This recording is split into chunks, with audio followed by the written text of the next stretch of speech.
เคสบายดีพ่อแม่พี่น้องมื้อนี้มาอยู่กับข่าวพระเจ้าสุดแค่หน่อย The Box เกลอโอเคมื้อนี้ข้อยสิมาสอนเฮ็ดเกี่ยวกับการเฮ็ดคอมเมนต์ขึ้นจอแล้วก็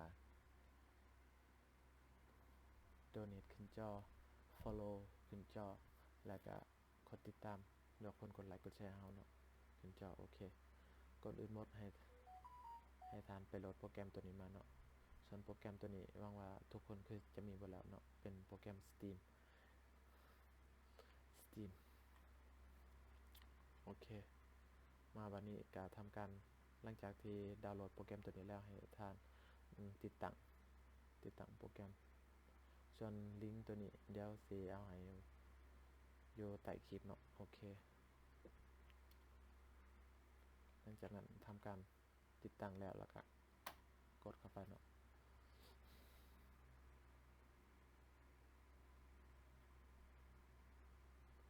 โอเค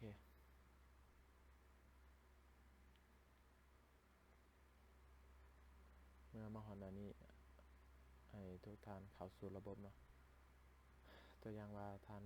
ตัวอย่างว่า Steam ผ่านยัง Twitch เข้าผ่าน Twitch YouTube เข้าผ่าน YouTube แล้วก็ตามแต่ละช่องเนาะค่อย Steam ผ่าน Facebook ก็เข้าไปที่ Facebook โอเคหลังจากนั้นเฮาก็กรอกที่อยู่ไปเลยเนาะ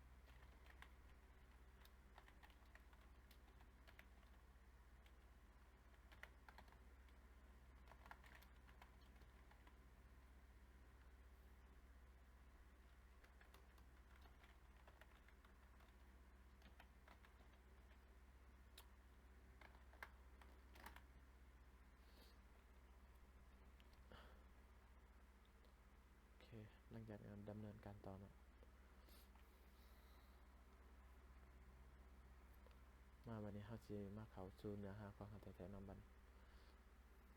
คือตอนบิดเฮาสิเฮ็ดภาพขึ้นจอเนาะโอเควิธีเฮ็ดก็เข้าไปที่ปุ่มเมนูบวกๆนี่โอเคกระสอบนี่แล้วก็กด Earthbox เนาะโอเคมาบัดนี้เฮาจะทำการปรับตามความเหมาะสมน้อยๆใหญ่ตามแต่เฮามักเลยค่อยมักใหญ่ๆเนาะ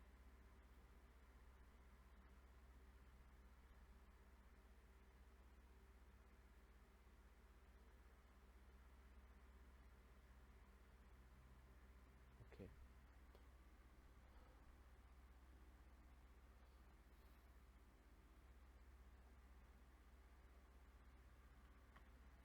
มาบัดนี้เฮาจะทำการเอารูปขึ้นจอเนาะโอเคเมาส์ของแต่ละคนมันจะเปิดเนาะ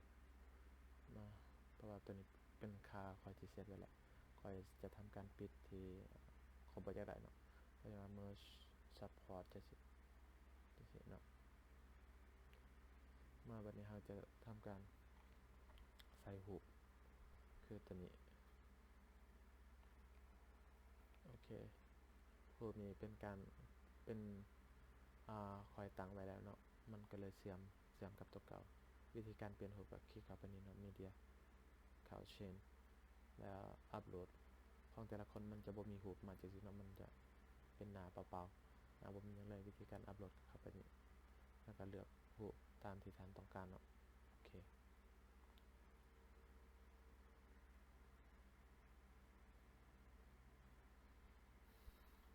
หลังจากนั้นก็ทำการเลือกรูปที่เรามักเลย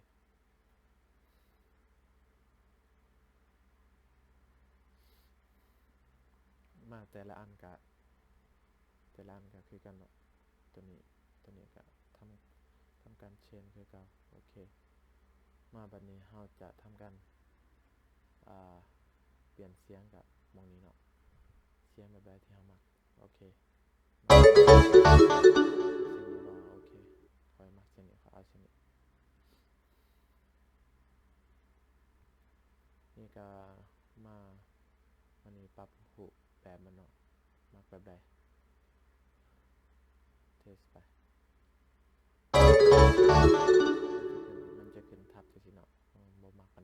แบบเก่าหลายกว่าเทสเทนึง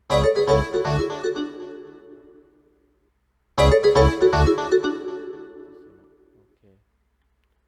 ตัวนี้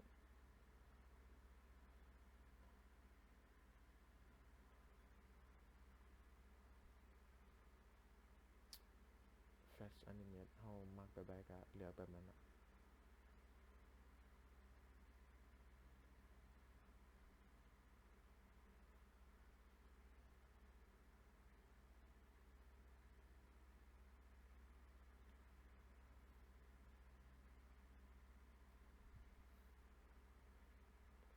โอเค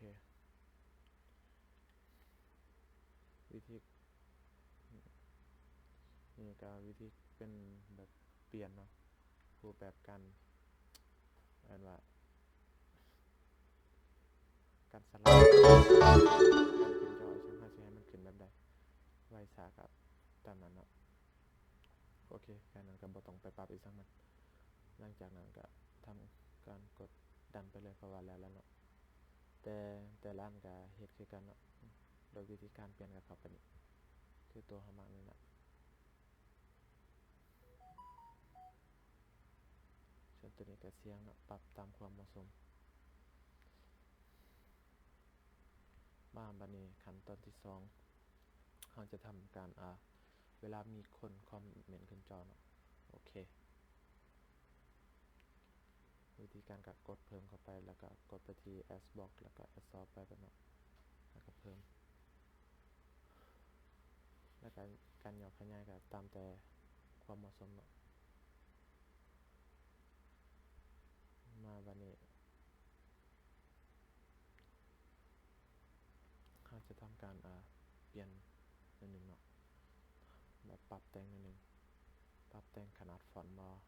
ตัวนี้คือขนาดฟอนต์มาบัดนี้ก็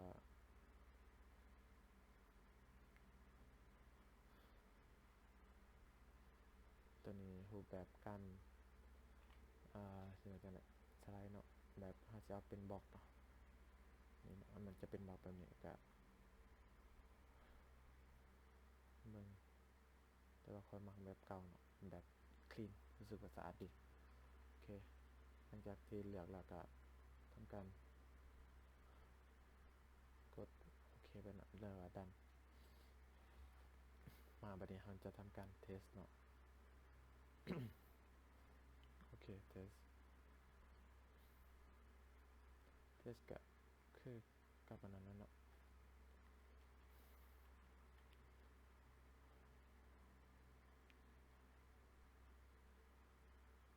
เทสก็เปิด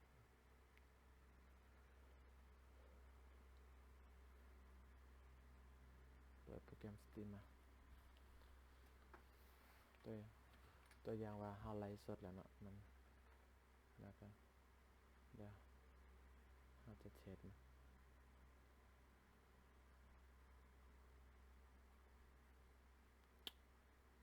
ตัวอย่างว่ามีคนติดตามติด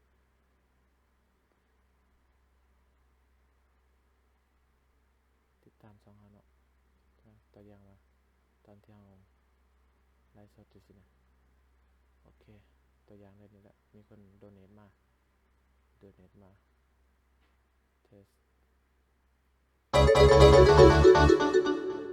นสิขึ้นจอเป็นจังซี่เนาะโอเคสำหรับตัวคำว่าตัวนี้เฮาก็สามารถปรับได้เนาะตัวโดเนทนี่เฮาปรับเป็นตัวลาวตัวอังกฤษตัวไทยก็ได้เนาะเดี๋ยวเฮาจะมาสอนการปรับเนาะโอเคจิโทเนาะจิโทเมสเสจนี่วิธีเปลี่ยนนี่ตัวอย่างเป็นภาษาอังกฤษโดเนท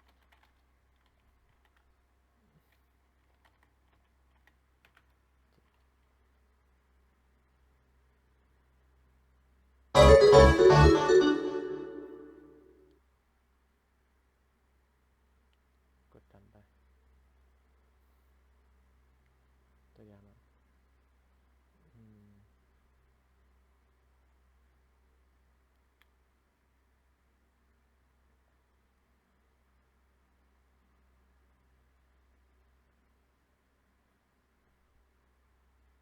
เฮาสิมาเทสเบิ่งเนาะมันคือดันวะมันคือบ่เข้ามาโดเนทโอเคโดเนทวิธีการปรับก็เขียนแต่หมื้นี้เนาะเทสเลยโอเคมันก็จะเขียนเป็นโดเนทเนาะตามที่เฮาซื้อตั้งซื้อใหม่แต่ว่าข่อยสิเซตเป็นภาษาลาวเนาะ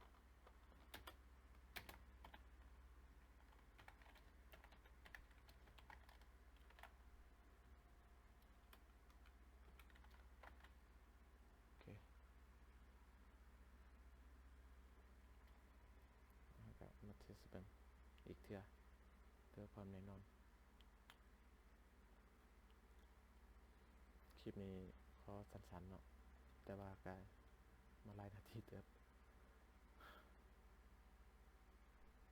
โอเค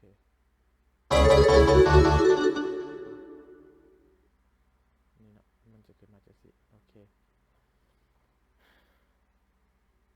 มาฮอดนี้ก็คลิปนี้ก็เบิดเพียงเนาะเบิดเพียงเท่านี้ถ้าท่านว่าคลิปนี้มีประโยชน์ก็ฝากกดติดตามกดไลค์เข้าได้เด้อเพื่อเป็นกำลังใจในการเฮ็ดคลิปต่อไปโอเคขอบใจหลายๆบ๊ายบาย